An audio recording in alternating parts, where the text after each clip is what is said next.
జమ్మలమడుగులో అదాని పేరు చెప్పి వైసీపీ వాళ్లే అక్రమాలకు పాల్పడుతున్నారని ఎమ్మెల్యే ప్రభుత్వ విప్ ఆదినారాయణ రెడ్డి ధ్వజమెత్తారు.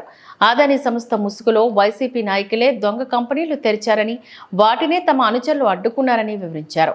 అదాని సంస్థను జమ్మలమడుగుకు స్వాగతిస్తున్నామని, కానీ ఇందులో వైసీపీ జోక్యాన్ని సహించబోమని ఆదినారాయణ రెడ్డి స్పష్టం చేశారు.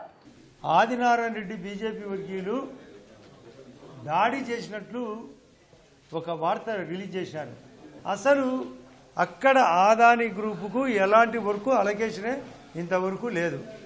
ఆదాని పేరు చెప్పి కొందరు స్థానికంగా వైఎస్ఆర్ పార్టీ వాళ్ళ కాంబినేషన్ ఏర్పరచుకొని మాదే రాజ్యం అంతా మేమే చేస్తాం అన్నప్పుడు మా వాళ్ళు మాకు కూడా ఇక్కడ ఉద్యోగాలు కావాలా, రేపు కొన్ని వర్క్స్ కావాలా, కొన్ని సప్లై మెటీరియల్ కావాలా, కొన్ని మిషనరీ మేమే పెట్టుకోపోతామంటే ర్యాష్గా ప్రవర్తన చేసినప్పుడు అందులో భాగంగా తిరుగుబాటు జరిగింది.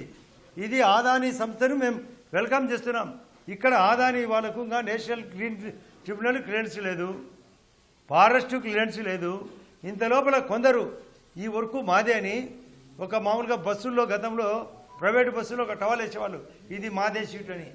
అట్ట షీట్ వేసినట్టు కంటైనర్లు పెట్టినారట. ఆ కంటైనర్లు పెట్టినారు. ఏంది ఇక్కడ ఏం జరుగుతుంది?